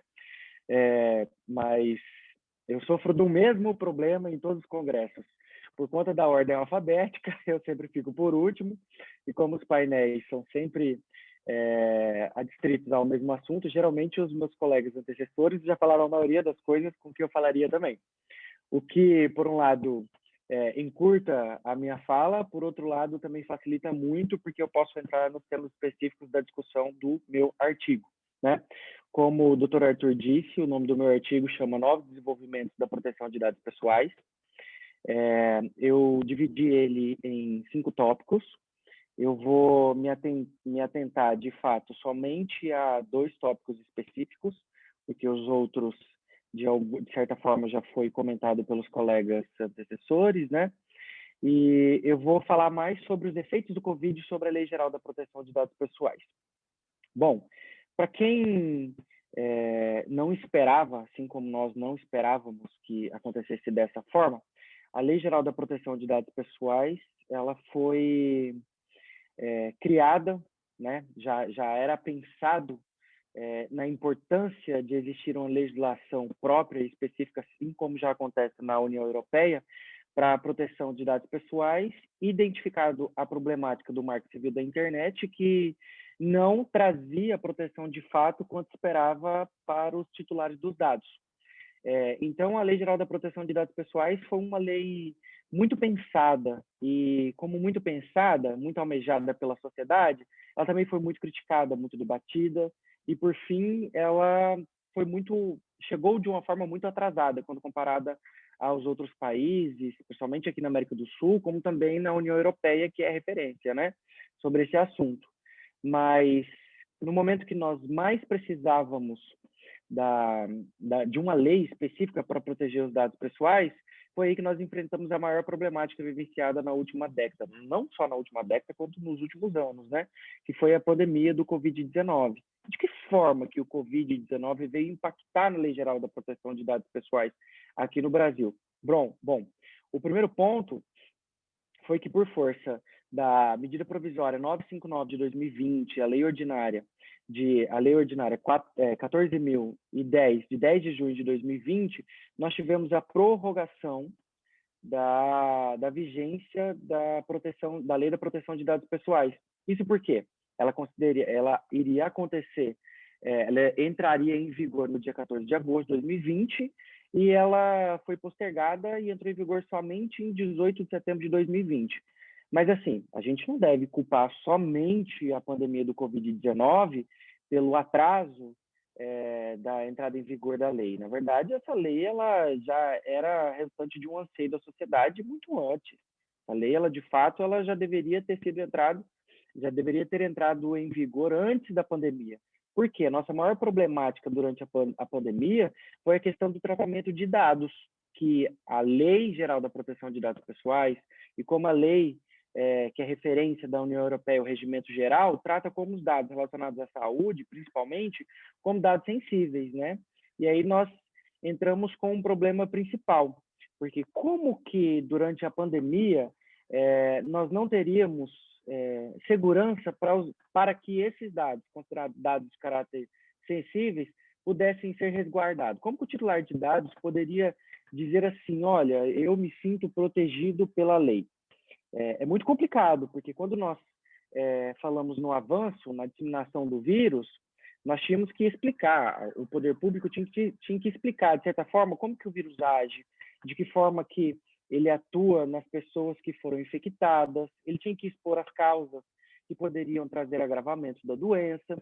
Então, de certa forma, ele era de forma obrigatória, ele tinha que tratar sobre dados de caráter sensíveis, né?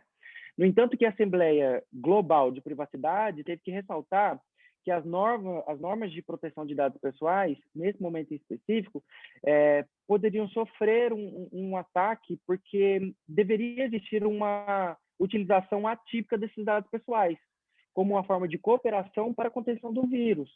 O Comitê Europeu da Proteção de Dados Pessoais também destacou essa necessidade, contudo, ele disse que essa utilização desses dados deveria ser limitada ao período da emergência. Logo, não se identificava que a pandemia teria uma duração tão longa, né? Quando nós falamos assim, quando o legislador falou no sentido de utilização no período de emergência, a gente não imaginava que você estaria tratando sobre o assunto há mais de um ano. O que, por outro lado, fez com que o legislador, as câmaras, tanto o Senado quanto a Câmara dos Deputados, desse uma certa celeridade para a questão da análise da lei, para que ela entrasse realmente em vigor. Principalmente porque o Brasil já se distanciava da possibilidade do reconhecimento como um país adequado às diretrizes da União Europeia, que atualmente é referência mundial.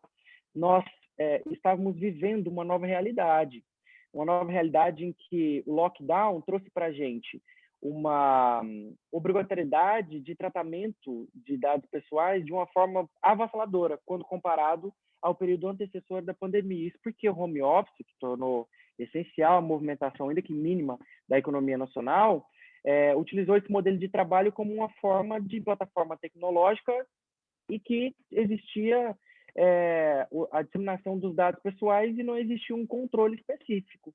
Por outro lado, nós ainda sofremos com o problema de que a PEC 17 de 2019, como os outros colegas também já falaram, não tinha sido julgada por fim para reconhecer os dados pessoais como um direito fundamental assegurado pela Constituição da República.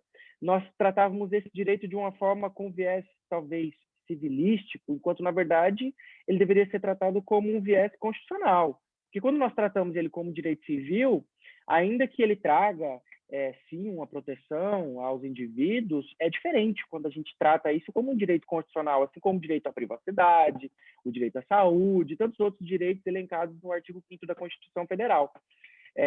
Chegou ao ponto de que o STF teve que se manifestar reconhecendo que sim, que os dados pessoais eles deveriam ser considerados como um direito considerado como garantia fundamental, ainda que de forma implícita à Constituição Federal, em decorrência, por exemplo, do direito à privacidade e tudo mais, para que esse direito fosse tratado com a importância que ele realmente deveria ter.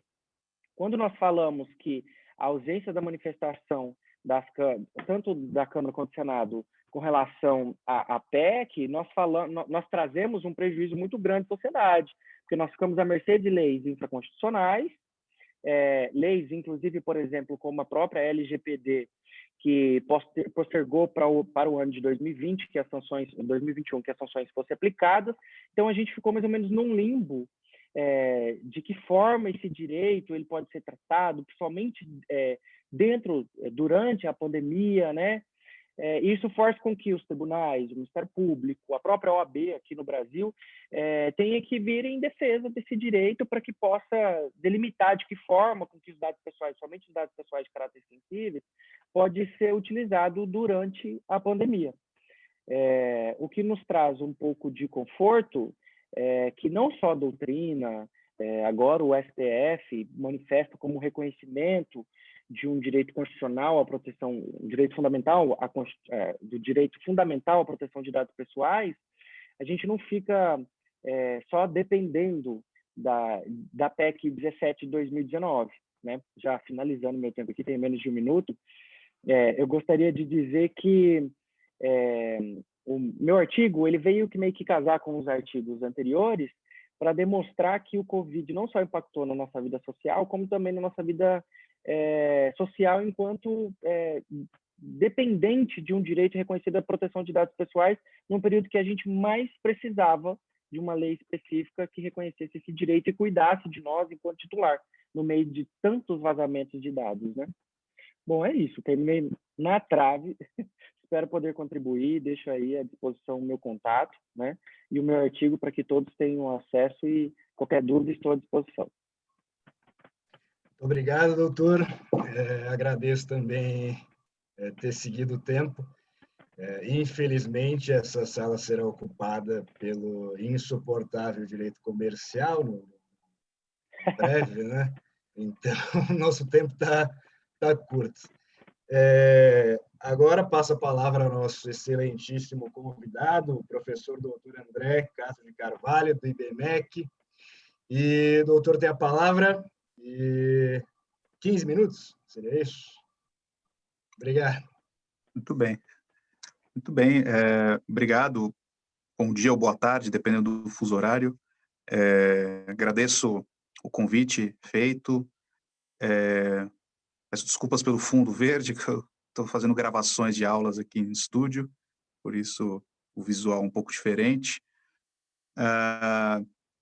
E é uma honra poder fechar esse painel que trata do papel da administração pública na LGPD. Eu estava escutando algumas, eu não consegui ver todas, mas eu escutei algumas das palestras que antecederam, acho que todas elas trazendo críticas relevantes, e em especial a última, achei muito interessante a abordagem constitucional / civilista, né, esse debate que é pertinente, e eu vou um pouco nessa linha também em relação ao papel da administração pública, porque a LGPD ela é uma lei que ela sofre de várias atecnias, né, legislativas, tanto na sua redação, não respeitando nem mesmo a Lei Complementar 95, né, de 98, que tem ali as diretrizes para a normatização, né, de legística, os critérios de legística que deveríamos seguir, conceitos que são utilizados, né, de maneira confusa, mas em especial eu acho que eu queria destacar aqui para a administração pública é o pouco cuidado com os termos, né? A lei de acesso à informação, ela foi uma lei precursora, né? Uma lei de 10 anos atrás, precursora da questão de disciplinar o tratamento de dados na administração pública brasileira, e ela tomou os cuidados devidos. É uma lei que realmente trabalha com os conceitos de direito administrativo ou direito público, né? A LGPD, por sua vez, não faz isso muito bem, né? Então, trazer alguns exemplos aqui, até de artigos que eu já desenvolvi fazendo essas críticas, né? Acho que o primeiro deles é a dificuldade de conceituar a atividade das estatais, né? Para poder saber qual é a abrangência da LGPD. Então, ela classifica as estatais em 2 critérios, né? Uma estatal que atua em regime de concorrência e outra estatal que operacionaliza políticas públicas. Então, esse tipo de critério não é o critério utilizado pela doutrina de direito administrativo brasileira para diferenciar o papel das estatais no Brasil, à luz dos artigos 173 e 175 da Constituição Federal. O critério mais utilizado é o critério da estatal que atua na prestação de serviços públicos, né, que imagino que queira representar a expressão execução de políticas públicas, e o outro critério é a estatal que atua em atividades econômicas, né, e que eu imagino que a LGPD queira representar com a expressão de estatais que atuam em regime de concorrência. Então, são coisas diferentes, né? Uma atividade econômica não necessariamente ela pode estar em regime de concorrência, ela pode estar no regime de monopólio, por exemplo. Então, gera um pouco de confusão, né? Em saber qual o regime jurídico aplicável. Além disso, outro ponto importante a se destacar é que as estatais, elas não se enquadram 100% nestas caixinhas, né? Como a lei define. Vou dar um exemplo, a empresa de Correios e Telégrafos, né? Então, ela tem um papel híbrido, ela é uma empresa pública que atua tanto em atividade econômica quanto em serviços públicos, né, ou operacionalizando políticas públicas, né, no termo da LGPD. Então, fica estranho você falar que a estatal ela tem que ficar trocando os chapéus conforme a atividade de tratamento que ela vai executar, né?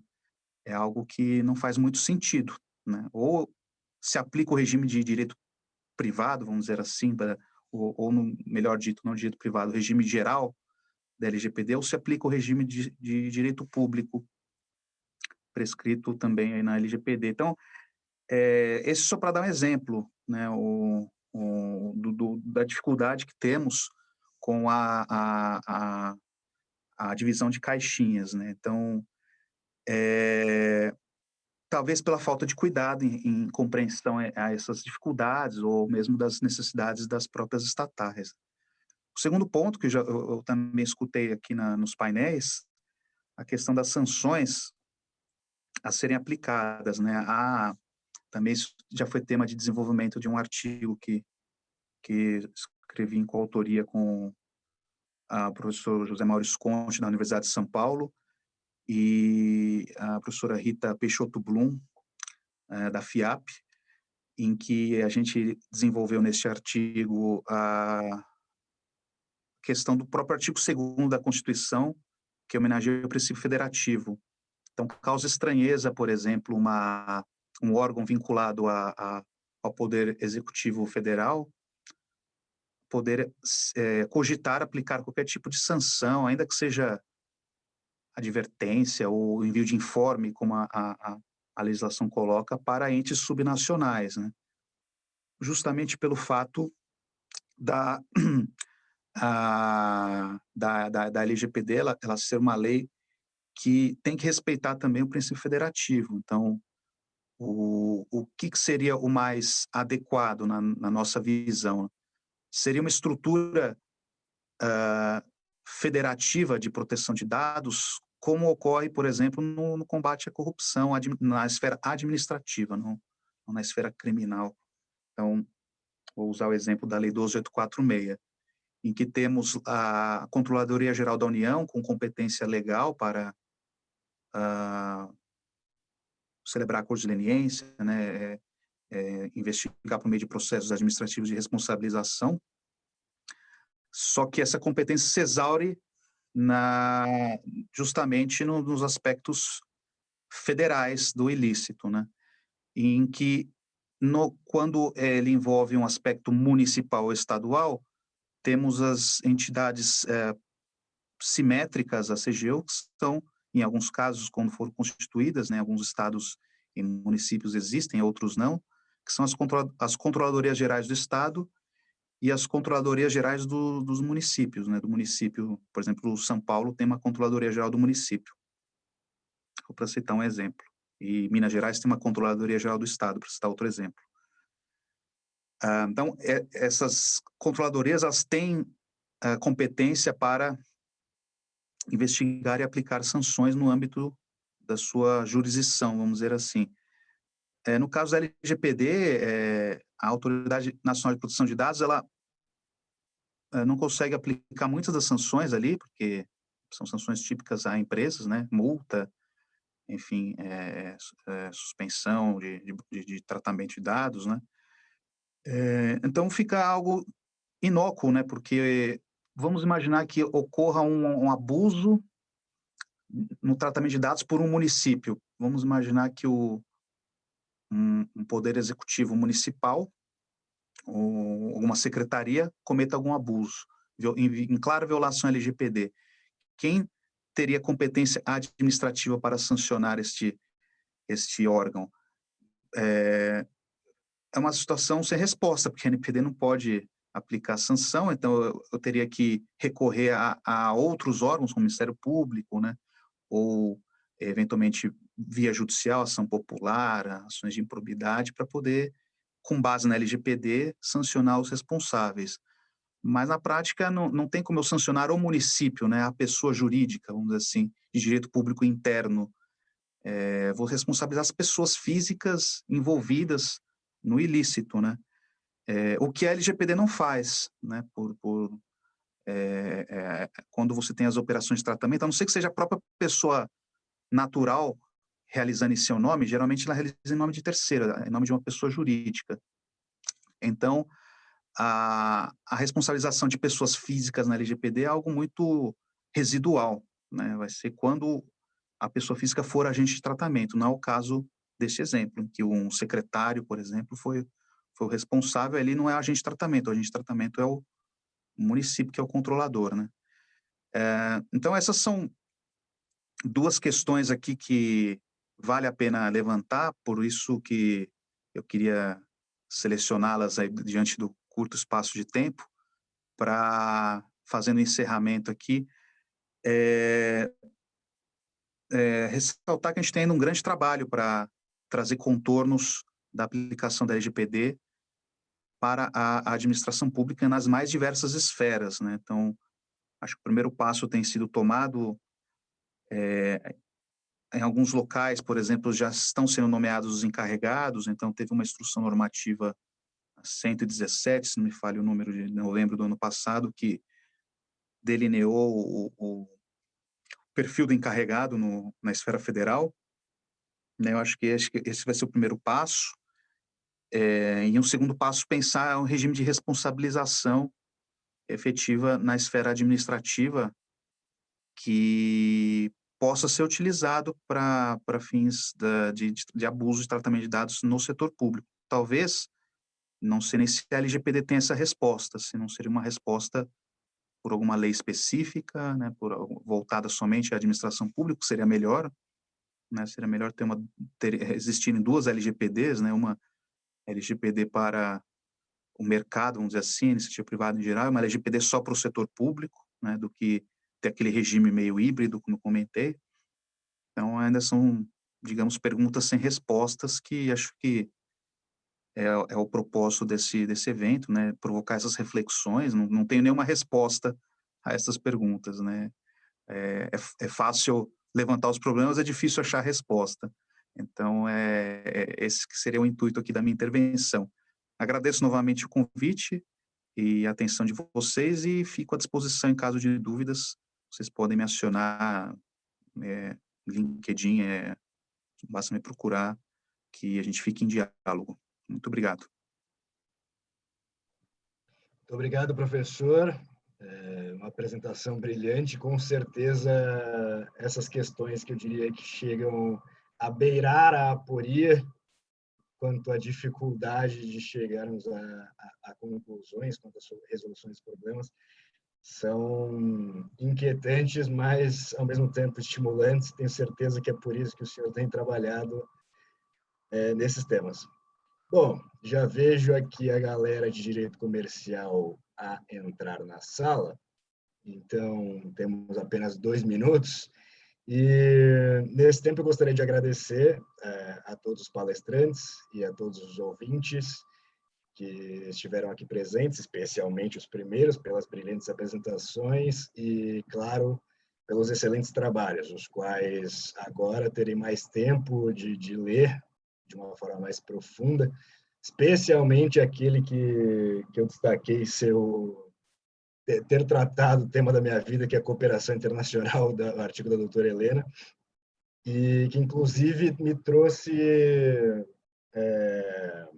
a questão que eu queria fazer a todos os palestrantes, que é um tema que me inquieta bastante desde que eu trabalhei nessa questão sobre o Tribunal de Justiça da União Europeia e sua função ao analisar a legislação estrangeira sobre o tratamento e proteção de dados. E, nesse sentido, eu vou deixar apenas a provocação, né? Dificilmente teremos tempo de resposta, há 1 minuto. Bom, o Fábio não entrou ainda, que é o próximo moderador, então acho que eu posso fazer a questão de uma forma um pouco mais calma.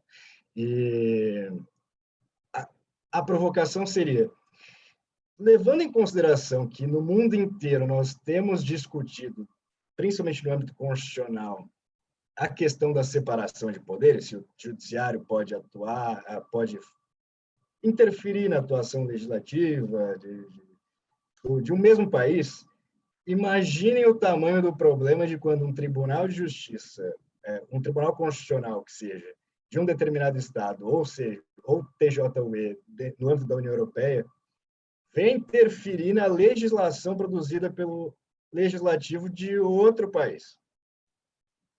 E como isso poderia ser resolvido? Seria através da transformação dos aspectos internos do direito constitucional na construção de direito fundamental e trabalhado de uma forma a partir de intercâmbio de informações, de uma cooperação legislativa internacional baseada na identificação de um mesmo valor, que é devemos proteger os dados do nosso povo, que aí eu já busco um pouco da biografia da doutora Thais, que é Manuel Castells, que inclusive dá essa ponta de que nós temos algo em comum, ou seja, nossos cidadãos estão ameaçados com relação a seus dados.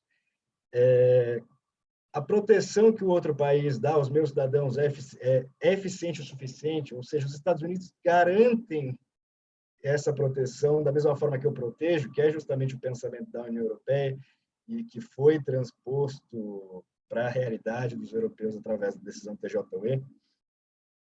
Bom, infelizmente não temos tempo, também não temos oportunidade de happy hour ou coffee break para debatermos essas questões, então eu vou deixar aqui a tempo meu e-mail para quem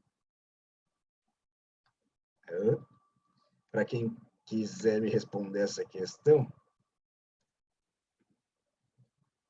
Meu Instagram, LinkedIn, Facebook também está disponível.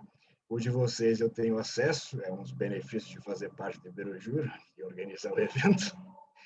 E, enfim, agradeço a todos e declaro encerrado o painel 9 e que divirtam-se os adeptos do direito comercial nesta sala, que foi palco de um grande compartilhamento de ideias. Abraços a todos e uma boa tarde.